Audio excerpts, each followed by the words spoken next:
Hello, everybody. My name is Nick. I'm the media coordinator here at Notre Dame. Before we get started with tonight's town hall, we have a couple announcements. Tomorrow is Ascension Thursday, which typically would be a holy day of obligation, but since there's no holy days of obligation or Sunday obligations right now, it is not. But we are still going to live stream Mass for those who would like to participate. So it will be at 12 p.m. tomorrow, not 10:30, 12 p.m. There is a time change for this Mass.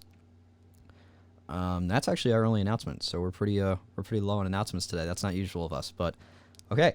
Before I introduce Father Scalera and we get started, I just want to explain how the questions and things like that are going to work for this. So if you go to our website, NotreDameNHP.com/townhall, there's a little blurb there, and there's two question forms. There's one for the convent, one for the church. So Father Scalera is going to do the convent presentation first, and then we'll answer questions about the convent. And then he'll do the church, and then after that, we'll answer about the church. So please use the specific forms for those.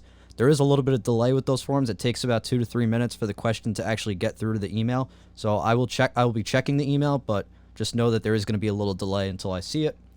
You can also put questions in the comments, but I'm mainly going to be focusing on the email, but I'll still keep a lookout in the comments. So just please be patient. It'll be a lot to look at. And any comments in general, usually at these town halls, people are able to give feedback and comments. You could just put that in the comments, and after the town hall, I'm going to collect all the comments and send it to Father Scalera in a Word doc. That way he knows what people are thinking. So with that, I think that was everything. So here he is, the man, the myth, the legend, our pastor, Father Scalera. How are you?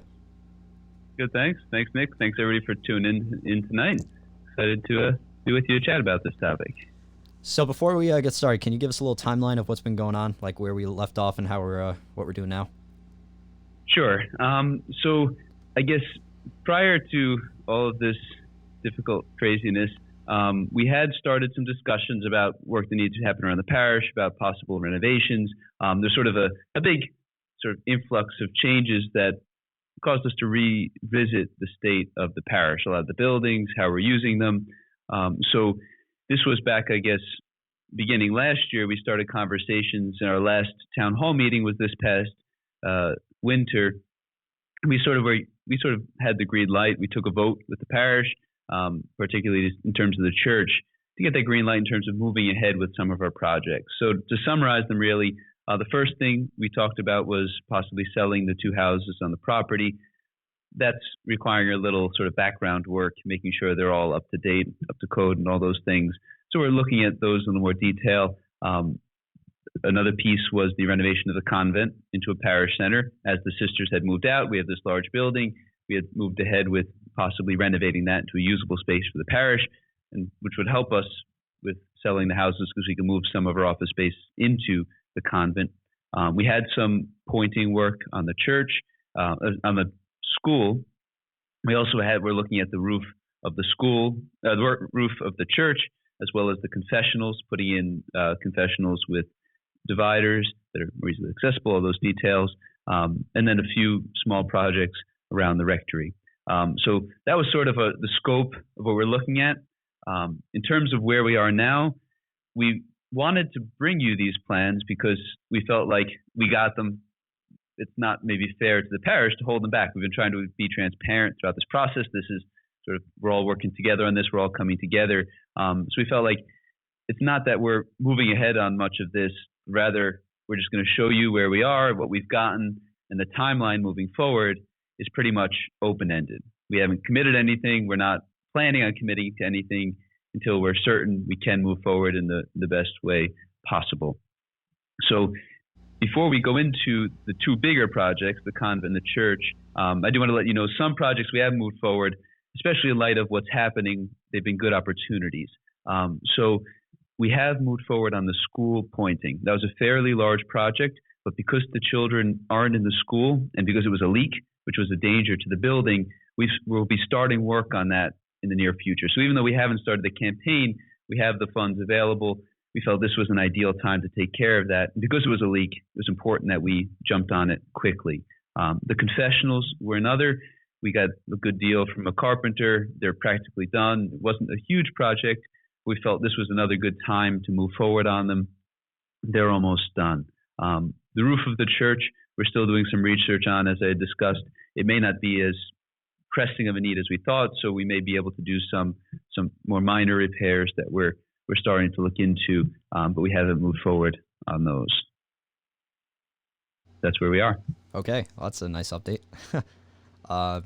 Yeah, all right. So I guess we'll go into the convent. So these are the renderings. So you put in for these renderings after the last town hall, which was January, right?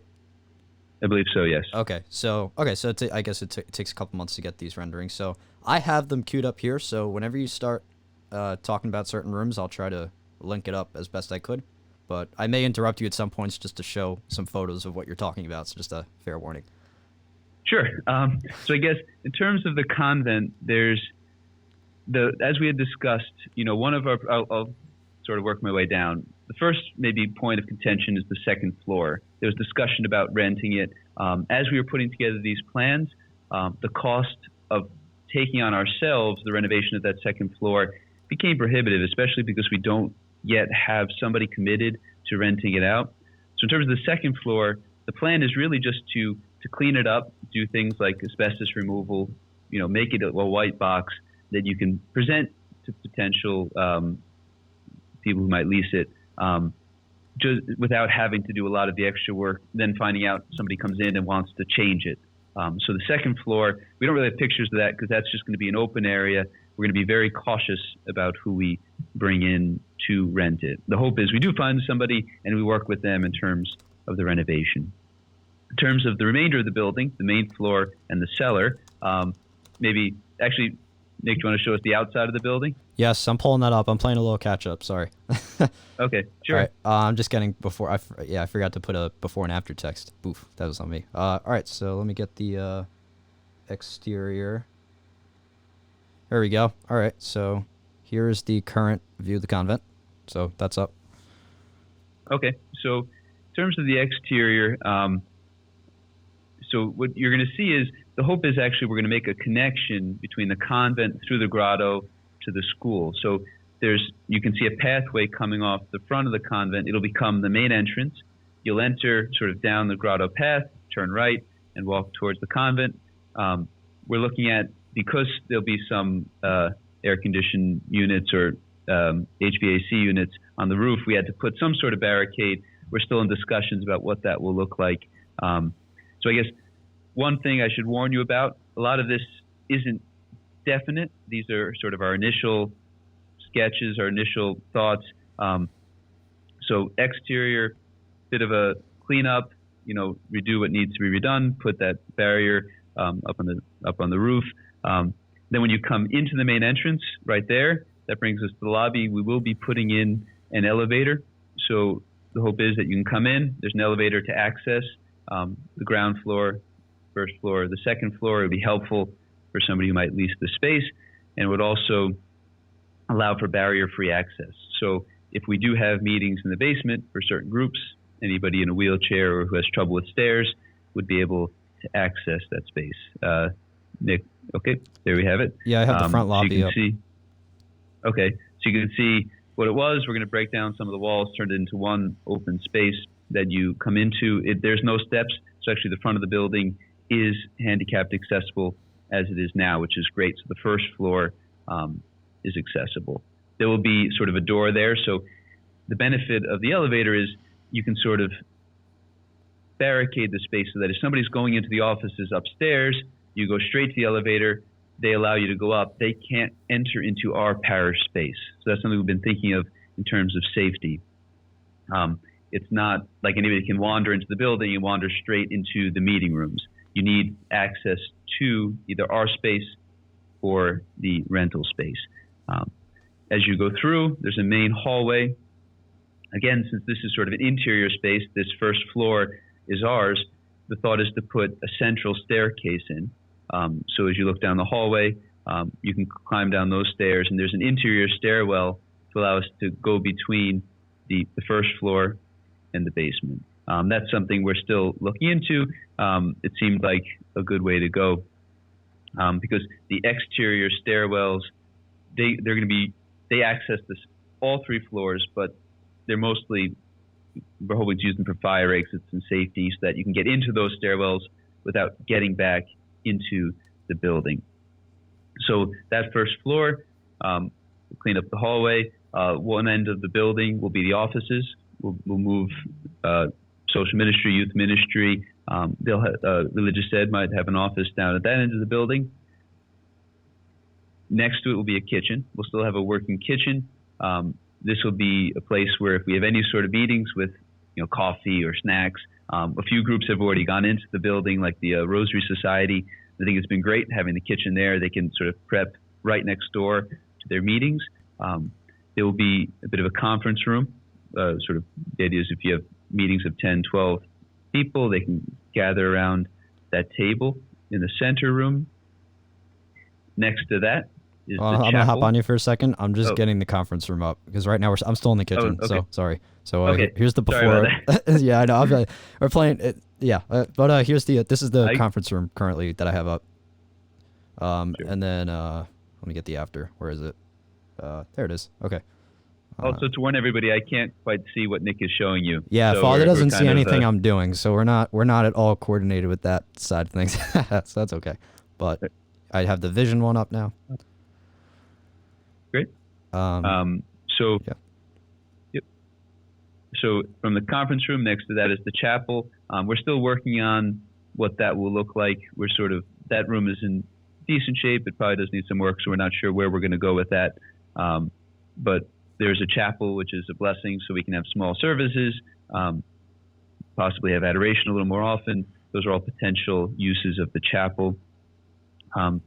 Many of you may not have been in this convent before. We were hoping to have sort of an open house to show everybody, so maybe down the road we'll do that again to get a sense of how beautiful the space is. And then the next door, the final room, that'll sort of be our best meeting room. The thought is it's a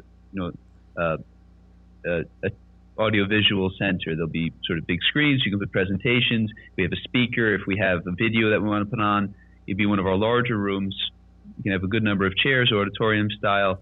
It'd be set up in a way that, this is a room that's barrier free. It's first floor. So that might be our default for larger meetings. We think, a lot of times now we go into the gym, which isn't really the nicest space for a presentation. Now we'd have a space that has state-of-the-art technology, comfortable, easier to hear, those sorts of sort of updates that would be useful for a lot of our meetings. So that sort of captures the first floor. In the basement, this would be sort of open space, useful for a lot of reasons. We'd have on one end of the building a larger meeting room for youth ministry. And the thought is maybe even we can put a divider in, so it can be two rooms, sometimes one room. They're able to use it in a sort of flexible way because they do a lot of different programming down there. We'll have another smaller meeting room. We'll also have the food pantry down there. So the thought is there's an exterior stairwell, so if people want discretion in terms of coming to the pantry, if we need deliveries of food, it'd be an easy access. It also provides an extra means of egress. And finally, there'd be another meeting room down at the end of the hallway. So that sort of, I guess, is the vision for the building. There's quite a bit of work that needs to be done on it. We have to abate the asbestos. We have to sort of update the HVAC, the air conditioning, and the heat. We'll need to gut it in a lot of ways. So we're still looking at numbers, what that'll mean. That's something that's down the road. We just thought we'd sort of get everybody excited about the potential that we see in this building. So yeah, did I miss anything, Nick? No, that was it. I was able to get all the renderings in. That was fun. Okay. But all right. So if anybody has questions, feel free to submit those in the comments or if you want to do it anonymously, you can do it in the forum. Like I said, if you do it in the forum, it's going to be a little delayed. We did get one question about possibly daycare on the second floor. I'm just gonna go find the comment. That way, it's I read exactly what they were asking. What about renting a daycare center, or why not have our own income on the second floor? So in terms of daycare, if we had, I would say if we had somebody interested in it, we'd be open to it. If we were running it ourselves, that's an interesting idea, actually. Because one thing is our school does have, an after-school program. So the children in our school have the potential to stay after and be in the school building. In terms of having something like that over there, it might be worth discussing. I know daycare, there's a lot of liability involved, so a question of whether we connect it with the school or we do it independently, that's something we'd have to research. If it's an outside group, I mean, that would something that could fit with our mission.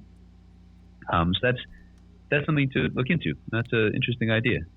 Another question about parking. That's why we're here. Oh, another question about parking. What is the impact on the parking lot? If the convent is connected to the school? And then somebody earlier in the comments asked about parking at the convent in general. So we are going to have to do a parking study as we go through this process. The thought is the times in which the convent will be used doesn't really connect with the school. A lot of times this will be evenings, weekends. Some day programs are not as large. So for the majority of those, the parking lot by the grotto would be ideal for the convent. And that's part of that idea of having a pathway from the parking lot to the front of the convent. So you park there, you walk straight past the convent into the front doors of the church, and front doors of the convent. Something we're looking at, there is parking on the street. There is that little driveway, maybe for staff, both sides actually of the street. But ideally, the parking lot there will be our primary parking space. I just also hope you put in that bike rack that's in the rendering, so I have somewhere to put my bike when I come over for work. That'd be awesome if we had people, making use of it.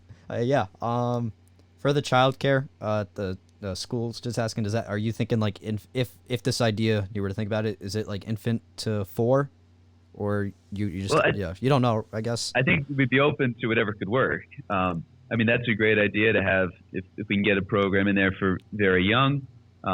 Because we have school aftercare, so it'd probably be outside of that, Okay.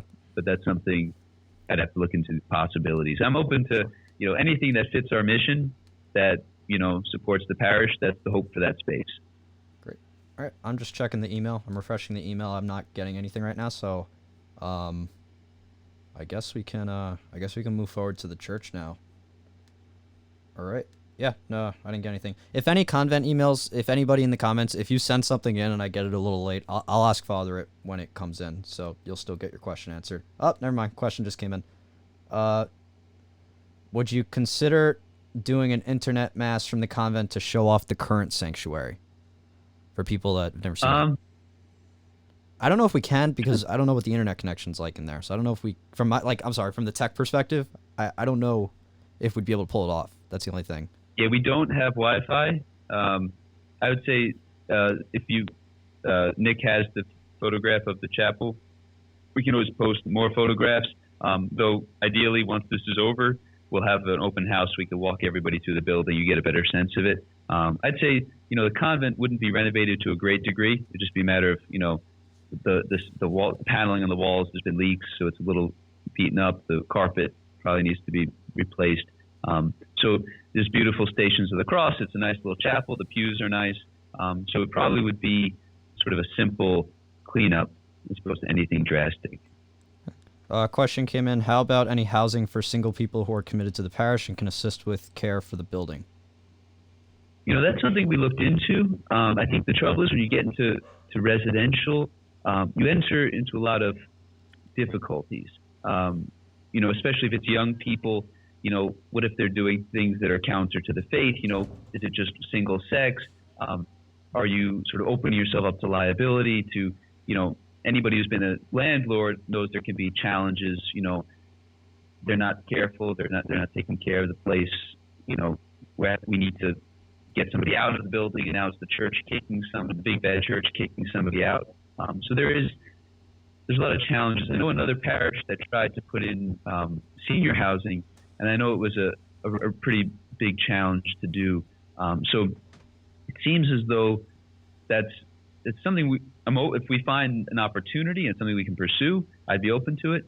But it seems like a less ideal option as opposed to office space, which would actually, one of the benefits of office space even is that, or daycare, is that the hours would be different. So if the primary use of our space in the convent is in the evenings, well, we want people who are working there to be there during the day so that their cars are gone and our cars come in. If you have things that are there in the evening, all of a sudden you're compounding the parking problem, and the uses are sort of, we have separate spaces, but it's not as clean and easy. So I'd say we have the ideal, but we'll also, whatever we can do, we're open to. Okay. Yeah, I guess just going to refresh the email one more time before we move on. Okay, no, I guess we go to the church now, because the convent is... So, can you give us some background on the church timeline and how that all worked out? Sure. So, as this all was coming up, there was a lot of people expressed interest in maybe doing some work to the sanctuary of the church. This was a bit of a hot topic, but talking about, the arch. A lot of people came to me and said, we'd be really open to, an alternative to that. Another thing that was more universally approved was nobody likes the wooden box with the elevator that doesn't seem to work, and people have told me hasn't really ever worked. I've had some concerns about the shape of the steps. We've had people falling because they're all white and they're oddly lined up, so it's hard to know where they begin and end. There's a few aspects of the sanctuary that, as we started to look at pieces of it, well, maybe it's worth sort of getting a vision of what could be and seeing how people feel. We put out that vote, and about 90% of the parish was open to revisiting the shape of the parish. So we got a plan. So working with this conceptual designer, the idea was, we're really not doing something substantial in the sense that we want to re-envision what it looks like. There's some push to maybe bring it back a little to how it was, nothing radical. So the plan, we'll show you, it's got some changes. A lot of it's returning to the ways things were, while keeping a lot of the good elements of the renovation 20 years ago. And so, yeah, so we, right, and maybe again to sorry. Yeah, sorry, my bad. Warn you, there's no timeline. This is just to show you what came up. We can continue the conversation. We haven't committed to anything, just in a spirit of transparency and to hear what the parish thinks. Yeah, okay, here we go. This is it. It's up. So, okay, so you want to walk us through it? Right now I have the full shot up, just the I don't have a before and after up yet. I just have the full graphic. Okay, so I guess the big things that you can see is, of course, let's start on the outside. So you see that the wooden box with the elevator is gone. The thought is outside of that, I guess, building face, the north or the south facing door, south. There's a stairwell that goes up by the bathroom, and actually if you break through that wall, it goes straight to the top of the steps. So if we put a chairlift there, it would actually be handicap accessible, more so than it is now. And because we don't have the confessional there anymore, it'd be an easy access up to the top. So on that southern part of the church, we'll also be putting back St. Joseph. There's a lot of people who were excited by the idea of putting Mary and Joseph back in place of prominence. People are happy we put them together, but that return to the two side shrines, the thought is we'd have candles in front of them. They could be places of prayer. We can zoom back out. Yep. I think, sure. So when you see the whole sanctuary, obviously the big change is the arch. So talking to the conceptual designer, he said the value of it was that there's a big space between, the top of the windows and the ceiling. The trouble is the arch, it obscured the stained glass, which a lot of people struggled with. It created this division. So the thought was we can still bring that element. So you still get the feel of the arch by putting that, they called it a tester or almost a baldacchino, something to place over the altar and the tabernacle. That's actually very customary. It's long tradition of the church of sort of showing the sanctity of that place, the Holy of Holies, by placing this sort of covering, this sort of like a huppah from a Jewish wedding, this sort of covering over that sacred place.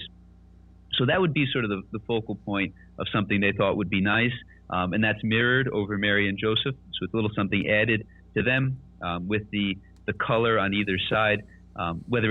We're not sure exactly what that would look like. That's just sort of a conceptual idea.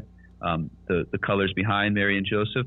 So you have that tester, and with the blue and the blue sky with the stars. It's a little more of a Marian idea. And actually, we're talking to him, and you can do that. You can pick the constellation. So the thought is we'd pick the constellation of a Marian feast to sort of connect with the parish history as Notre Dame, Our Lady. So actually, I'm seeing a bit in the comments. People like the idea that it's refocusing on the Eucharist. And I think that's sort of the beauty of the design, is as you come up to the front, there's sort of this very natural rising up into the middle where the altar and the tabernacle is. And actually the beautiful curve of that bigger arch, it sort of connects it down and focuses it with the tabernacle at the center. You'll see the stairs were evened off. There is that weird bump out that actually allows us to place more pews in. So we'll be able to put pews back that were taken out. So there's a benefit to that. Because we're doing a lot of work on the stone, because the arch is coming down, there's carpeting behind, there's thought to, we're going to have to do a lot of the stonework anyway, maybe upgrade it to a little nicer, put some colored stone in. That's something we're sort of open to.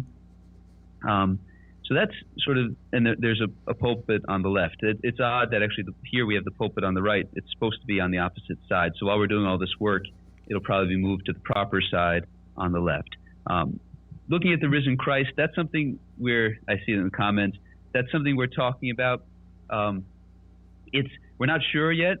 It is a theologically odd idea to have a risen Christ as the focal point of the church. By law in the church, you're supposed to have a crucifixion behind the altar, and that's the focus. Because what is the Mass? It's a celebration it's recognition of Christ's death on Calvary. So the focus is you're sort of moving up to the altar and the tabernacle and the crucifix as one sort of whole thing. The trouble with the risen Christ is that maybe it pulls the focus, and it's oddly placed in the middle of the church. The thought is maybe we can find a better place for it. Something I've heard is, so you come into the Mass, your focus is on the suffering and death of Christ. As Catholics, we can't obscure that. The beauty of maybe leaving the Mass is that sort of you're leaving this resurrection moment. So the thought is possibly maybe having it as you leave the church, you see it in the back. You see it as something sort of, you go with the Lord in resurrection. This is something we're throwing around. I'm not completely sure about this. This is why we're on the town halls. Hopefully we'll hear what people think. The thought is it pulls your eye forward rather than allowing the church to flow forward ultimately to I'm blocking the camera, to flow forward and focus us on the altar and the tabernacle. So that's the thought. Again, it's not something we've decided. That's something we can talk about moving forward. Right. So other than that, the altar will be a little higher. Because as you square up the steps, it works out well to have 2 steps, 3 steps, another 3 steps. So ultimately, I think the focus will be again on the stained glass, the altar, the tabernacle. It's trying to be faithful to what was there, while also maybe adding a little bit and also keeping a lot of elements from the first renovation. Okay. So that's my basics. But yeah, what are we getting? All right. So real quick, I'm just gonna put up actually, you know what? I'll leave the design up just so like people can look at it and think about it as things come in. Okay. So let me go through these comments. We got some. One that just popped up is wait, what? Sorry, my computer froze for a second. What about the baptismal font?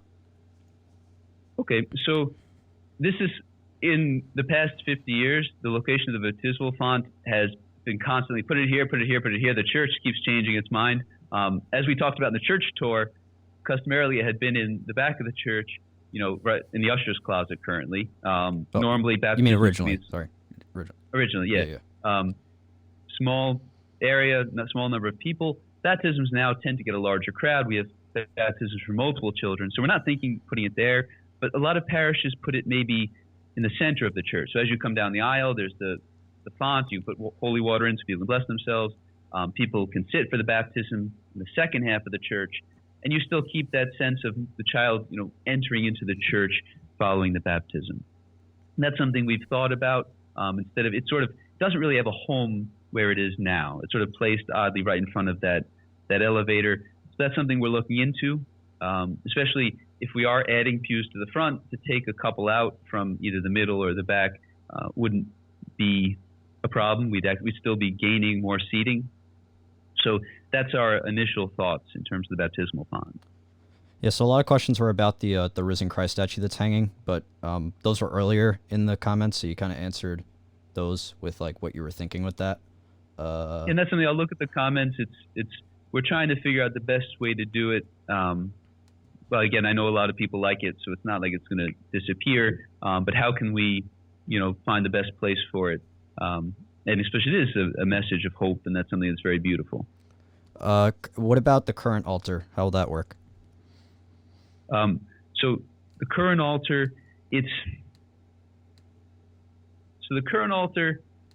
the idea is the altar is going to be moved up, and what they did with this current altar is they took out the front of it, which was the Last Supper. And I know a lot of people sort of liked the Last Supper, thought it was beautiful.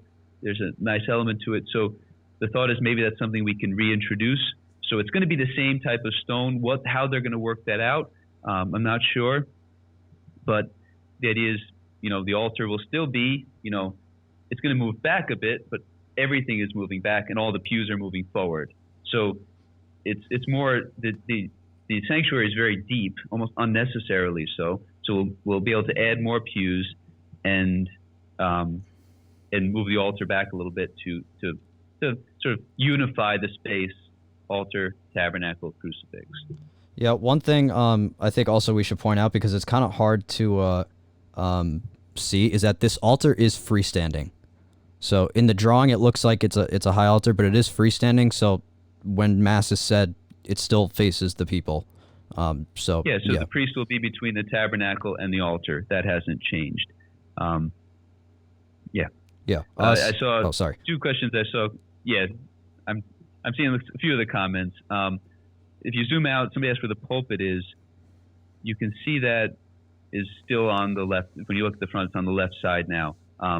It's on the wrong side right now.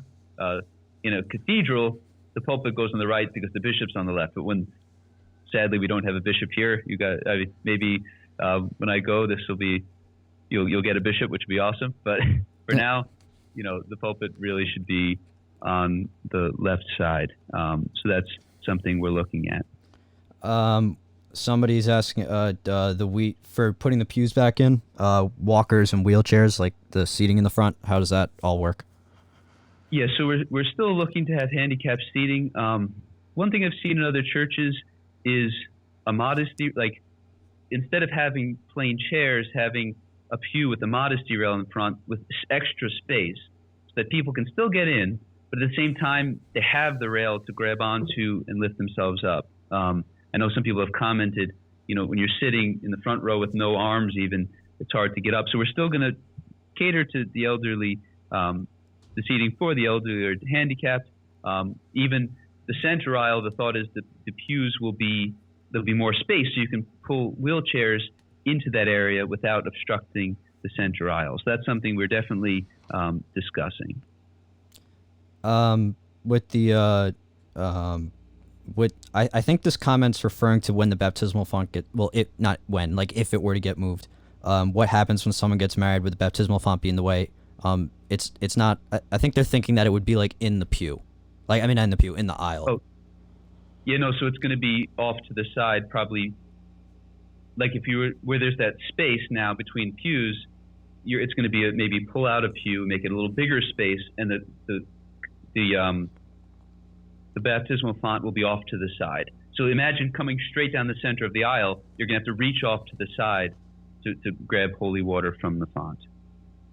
Yeah. I guess if anybody's been to St. Pat's in Huntington, is that kind of the thing you're thinking of? I don't know if anybody's been to that one. Yeah, exactly. Or St. Aidan's, a similar design. It's not in the aisle because when a coffin comes down the aisle or a bride, we don't want it to be in the way, but it'll be sort of, outside of the main aisle. Pulpit, would it be the same one or a new one? That's something we're discussing. The pulpit right now is pretty square in its design. Maybe while we're doing the work, it's something we might look to upgrade. Again, this is all part of the how far we go. This is almost like an end of the rainbow. Depending on how excited people are, how much people want it, we can look into these things. But here it's designed with a little extra.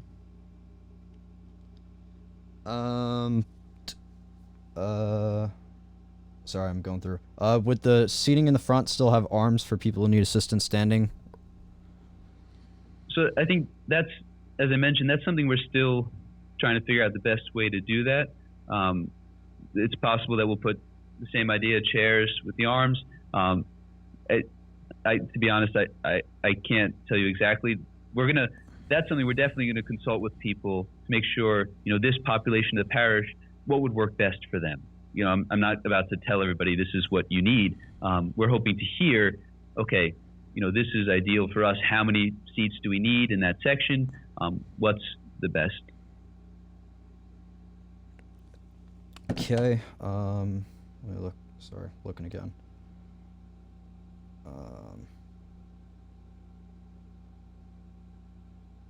Will new pews have padded seating? Other churches have added padded seating with their renovations. So that's something that a lot of priests discuss, and I've heard. The benefit is it is more comfortable, so that might lead people to fall asleep during homilies, which is one of our worries. But I think one of the troubles with them is they do tend to become dirty, to be honest. So pews you can wipe down very easily.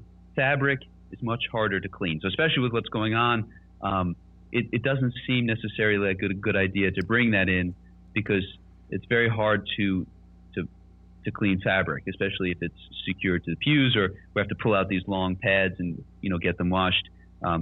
Generally, the wood is an easier way to keep things hygienic. Okay. I'm just gonna refresh the email because I haven't checked the email in a little bit. Nothing from the email. I know I saw one sorry. comment worry about the altar being further away.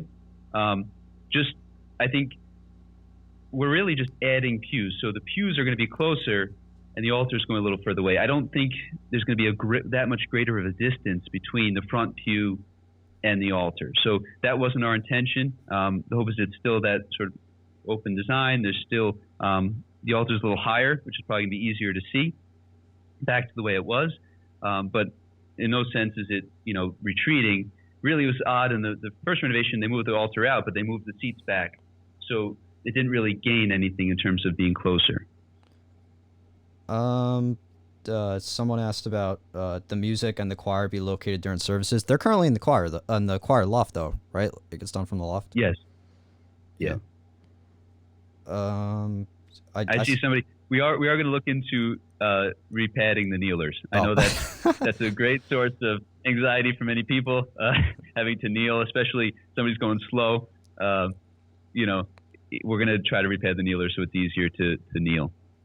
Another one, someone mentioned before earlier in the comments, like during Christmas, where the nativity would go. I mean, I don't know if you've thought about that, but a lot of churches would actually put them in front of maybe Mary or Joseph.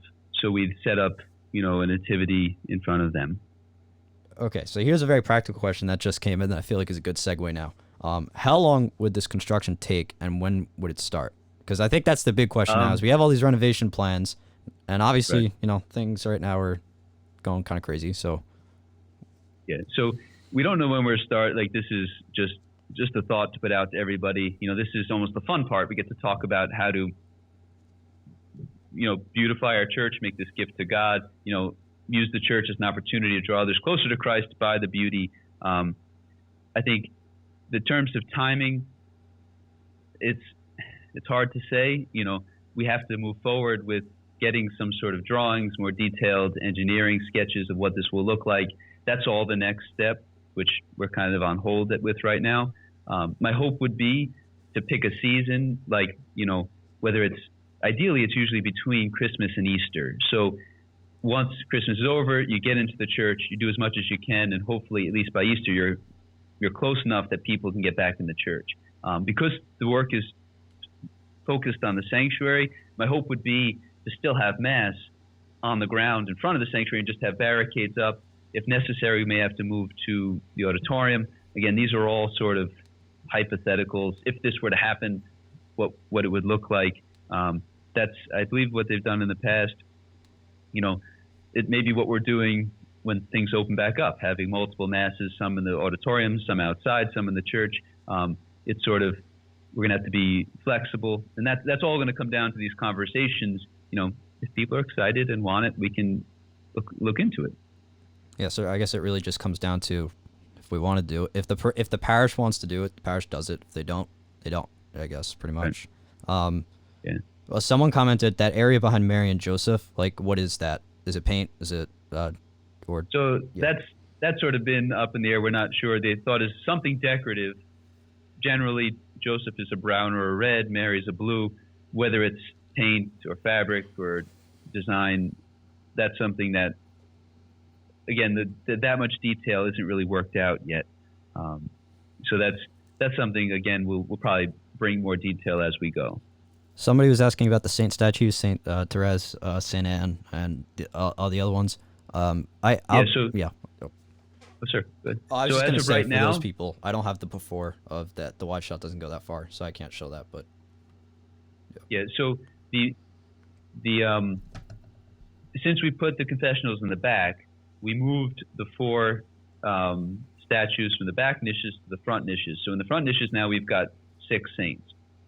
We do have a Boy Scout very generously turning the old crying room into a bit of a shrine room. That's something we're looking into.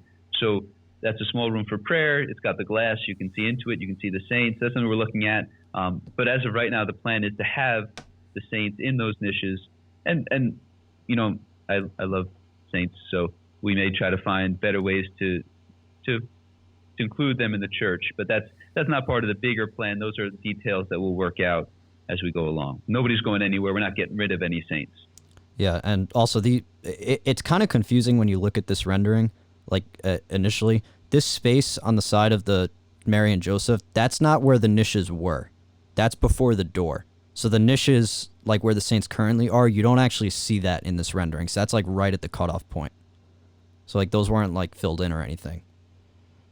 Can you talk about the risen Christ again? Somebody's asking. There's been a bunch of questions about the risen Christ, like how that works with like funerals and how that works with like where it goes. So maybe you can just recap that. Again, we're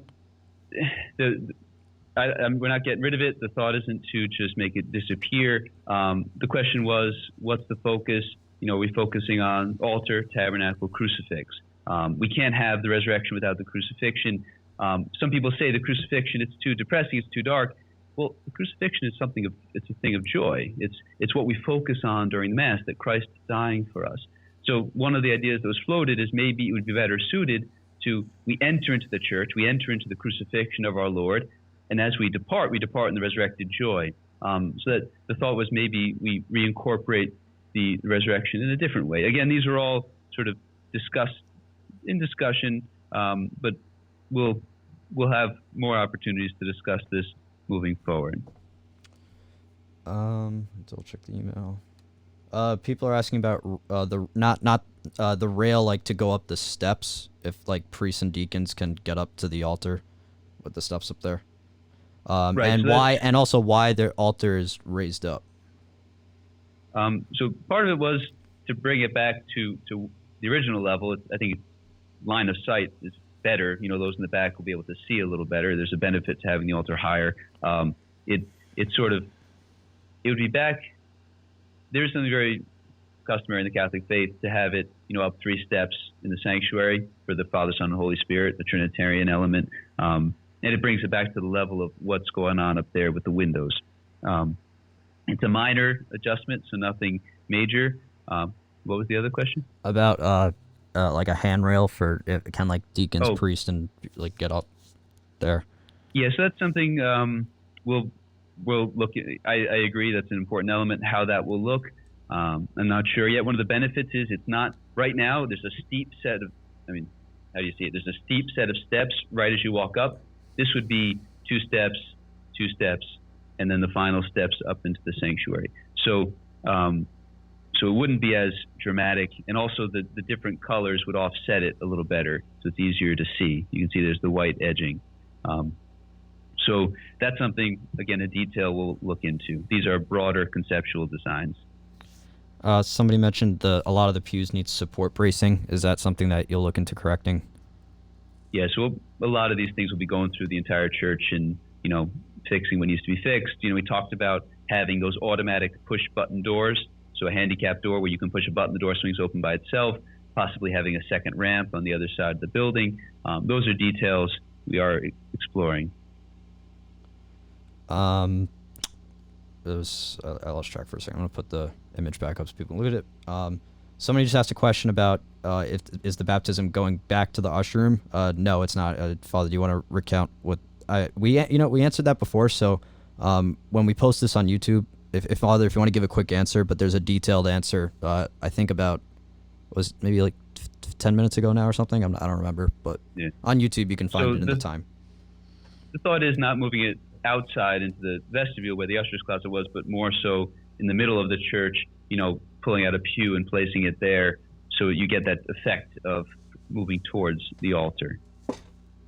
I think let me double check stuff. For somebody asked if there's a basement under the church. There is not a basement under the church. Regretfully not. That'd be cool. Can we put one in?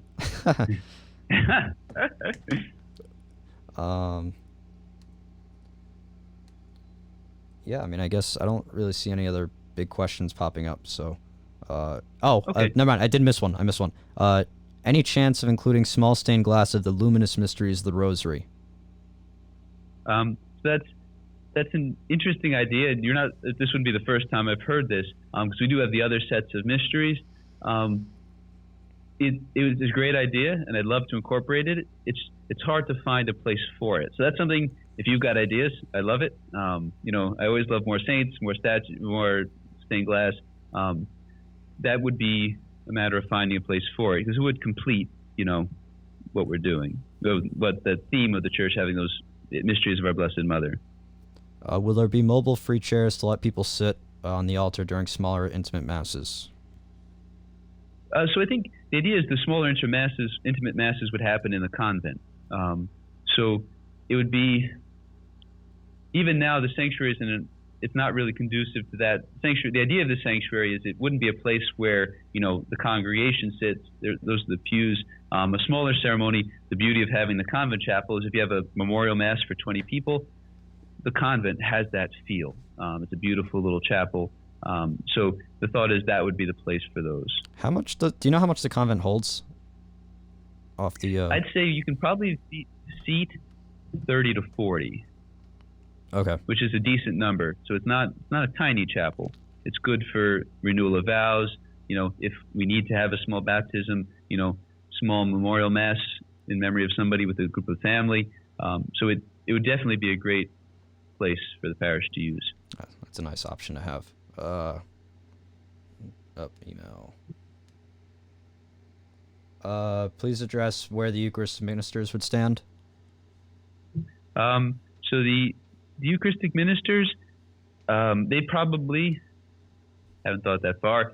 You can see there's that area where the altar is, probably down on one side. As they do now, they're off to the side.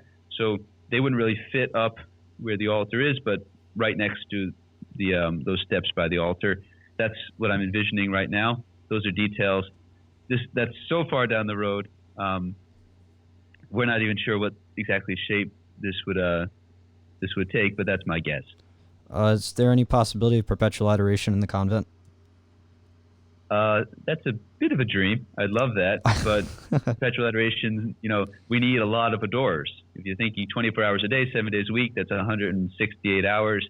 That's 168 adorers at least. So, the thought is maybe we start to expand adoration a little bit. I think it would be beautiful. If in adoration, the church is coming together praying. There's always somebody with the Lord praying for the parish on our behalf. That's a beautiful gift to raise our hearts. Somebody is always there raising our hearts on behalf of the parish. Somebody asked, would the floor of the rest of the church need to be replaced? No. So the thought is we want to minimize that extra work. The floor is very beautiful. It's a nice stone. That wouldn't be touched. We may need to add a little bit where the stairs are cut back. Yeah. Somebody asked, can we have a statue of Padre Pio outside? Have the statue of Padre? No, they said a statue of Padre Pio. Sorry, outside in the garden, just like the parish in Westbury. I'd love to. One thing we've discussed, as of right now, we have a Boy Scout looking to put a shrine in by the convent, and because the Sisters of St. Dominic were here and they did so much good for the parish and the school, the thought is maybe in that area we're going to put a statue of St. Dominic. Or actually, if you'd like to be part of donating to memorialize the statue, just let us know. But Padre Pio, I'd love to. We would just need a place and a donor who'd like to have the statue. Where would Holy Thursday adoration be? Okay, so I know before I got here, it was done in the auditorium, but a lot of people came to me and said it's hard, it's dark, we're going across the parking lot, sometimes it's raining, it's a gym pretty much, it's harder for the handicapped and the mobility limited. So some churches have the Adoration Chapel on Holy Thursday in the church itself. So the thought is, with that shrine to like our Blessed Mother, you can set up a Blessed Sacrament little chapel for Holy Thursday. So like we did last year, we'd process inside the church. Everybody can remain in their pews and pray and put the Blessed Sacrament in a tabernacle there. So that's something we did, and people seemed to like it. We didn't do it this year, sadly, but the year before it went well. So that's probably what we'd continue with. Question about Eucharistic ministers at Masses. Will there still be Eucharistic ministers or only the priest and deacon? I have no plans to get rid of extraordinary ministers with what's going on. I think one of the directives might be limiting distribution communion to priests and deacons, because there's going to be great care to make sure you don't contact anybody with the host, and also because a lot of our extraordinary ministers are in sort of those at-risk categories. We won't want them to expose themselves to a lot of people. So to start, it may be priests and deacons. Moving forward, we'd bring back extraordinary ministers when possible, but that would be a directive from the diocese. Yeah. Sorry. Oh, are those are the Mary and Joseph are those altars? Like what are those? So that's not exactly clear. Either they could be just shrines, they could have something big enough for a small mass. If a group has a devotion to our Blessed Mother, it may be nice to have an altar there. Those are details we haven't worked out yet. That's something open to discussion. If it's a matter of extending the shrine a few inches, 6-8 inches, it might be worth turning it into an altar for those small groups. But that's a detail we're just thinking about. Another logistic question: is there any plan of which would start first, the convent or the church? So a lot of this is, I'd love to hear what the parish thinks. If there's a lot of excitement for both, we'll try to plan both. A lot of it's going to come down to what fundraising looks like.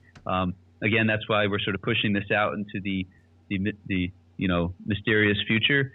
When the parish is ready, people are excited, we want to move forward, we will. And so we're sort of trying to figure out how far we can go with the planning without making a financial commitment that puts us out there. So as long as we get continued positive response, we'll keep getting more detail, and hopefully, we'll base what we do on the response of the community. I like to think that's been my approach all along. It's what the parish wants. We're here to enable and bring about. Okay, so I'm not seeing any other questions pop up. I'm checking the email again. I think we pretty much got to everybody. Last check.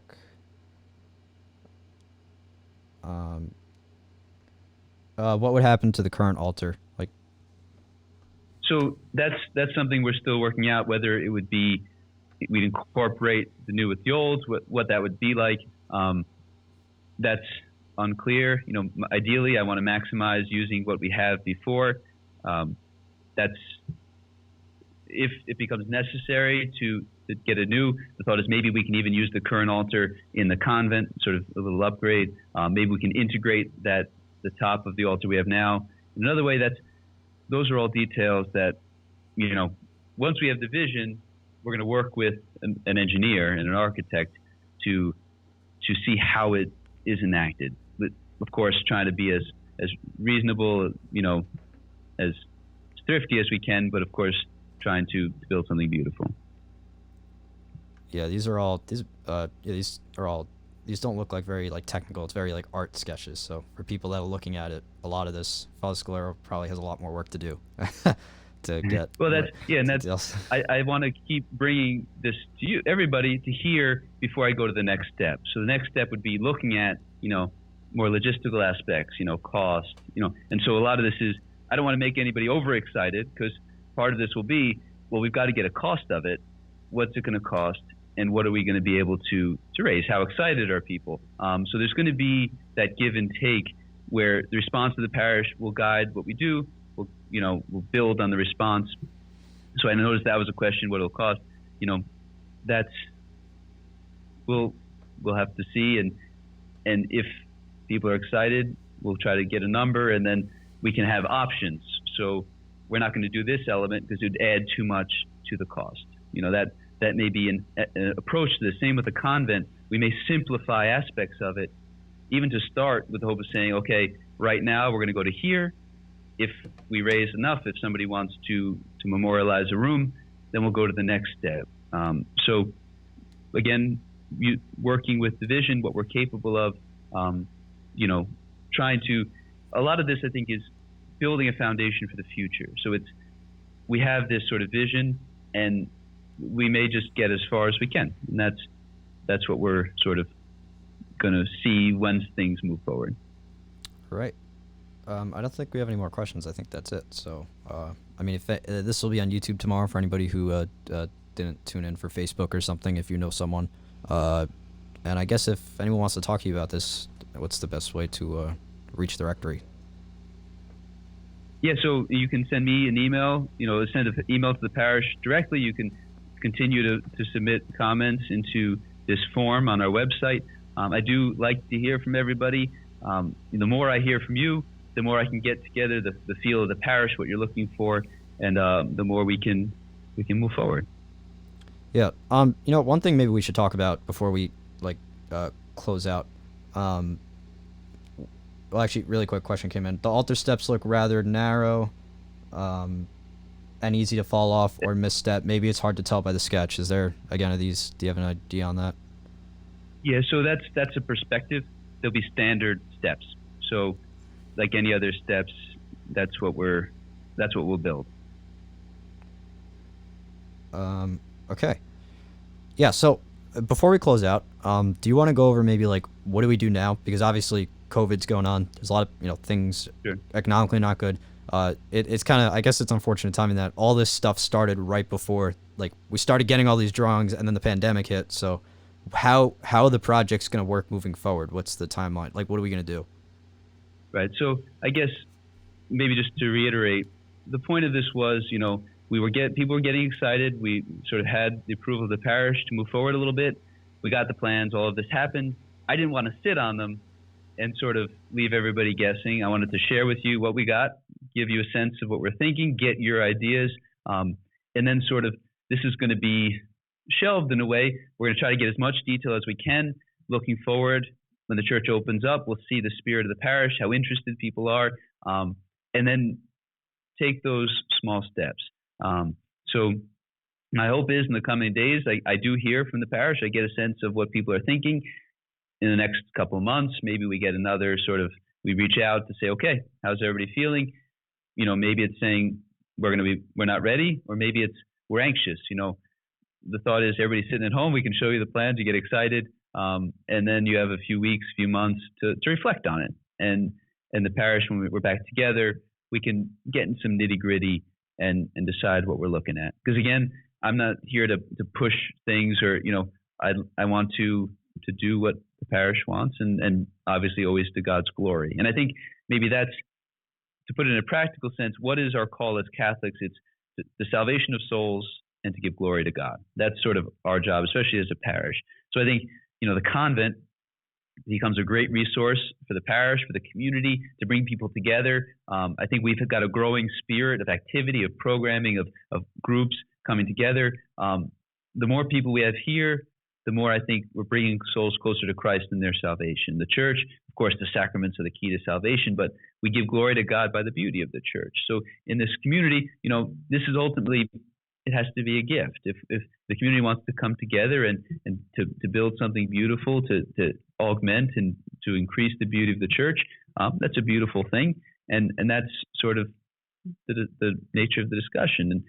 And so we'll have to sort of see how everybody feels, what the spirit of the parish, and we'll do our best to serve God through this work and build up the parish, hopefully, for the future. Because maybe as a young priest, I often say this, my eye is, 50 years from now, what am I going to be leading to the next generation of pastors?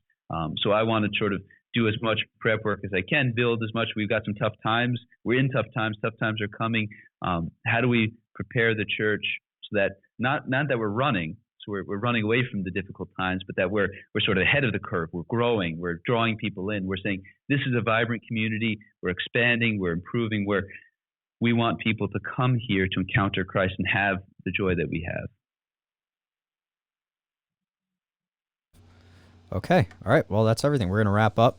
So I guess everybody, like we said before, you can keep submitting stuff in that comment form on the website if you want to, reach out to Father for anything. Same with the parish email. What is it? ndparishnhp@gmail.com? I think that's it. I believe so. Okay. Yeah. Well, all that stuff's on the website. So just check the website before you use it in case I messed up. So just check the website.